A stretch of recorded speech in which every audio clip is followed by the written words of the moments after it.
Apakah Allah menurunkan wahyu berdasarkan ide manusia? Sebagian orang berkata, open quote, kalau Umar bin Khattab mengusulkan sesuatu lalu turun ayat, berarti Al-Quran itu hasil ide manusia dong. Close quote. Tentu tidak. Pemahaman seperti itu keliru besar.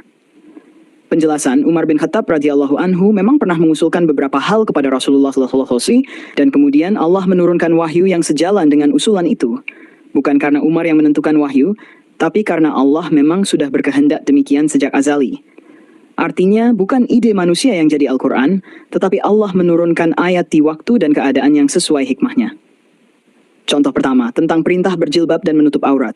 Diriwayatkan bahwa Umar bin Khattab berkata kepada Rasulullah SAW, open quote, wahai Rasulullah, seandainya engkau memerintahkan istri-istrimu dan para wanita mukmin untuk menutup diri, agar mereka tidak disakiti orang fasik, maka Allah menurunkan ayat, open quote, wahai Nabi, katakanlah kepada istri-istrimu, anak-anak perempuanmu, dan wanita-wanita mukmin, hendaklah mereka mengulurkan jilbabnya ke seluruh tubuh mereka. Yang demikian itu agar mereka lebih mudah dikenal sebagai wanita beriman, dan tidak diganggu. Close quote. Asbabun nuzulnya sesuai dengan usul Umar, tapi wahyu tetap dari Allah. Contoh kedua, tentang menjadikan makam Ibrahim tempat syalat. Umar berkata, aku berkata, wahai Rasulullah, seandainya kita jadikan makam Ibrahim sebagai tempat syalat, maka turunlah ayat, dan jadikanlah kita sebagian makam Ibrahim sebagai tempat syalat. Bukhari nomor 2, Muslim nomor 1. Contoh ketiga, tentang tawanan perang Badar. Umar berpendapat agar tawanan tidak dibebaskan dengan tebusan, lalu Allah menurunkan ayat yang mendukung pandangan itu. Open quote.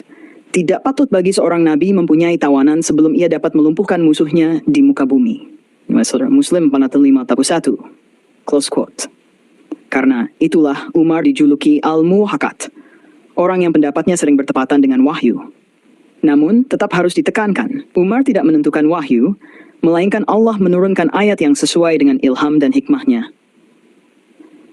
Dalil umum bahwa wahyu hanya datang dari Allah, open quote, dan tidaklah yang diucapkannya itu Al-Quran menurut kemauan hawa nafsunya.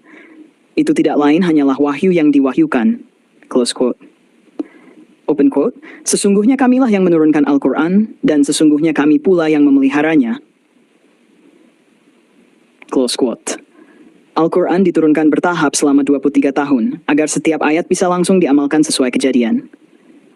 Inilah bentuk kasih sayang Allah, supaya manusia tidak hanya membaca, tapi memahami dan menghidupkan isi wahyu.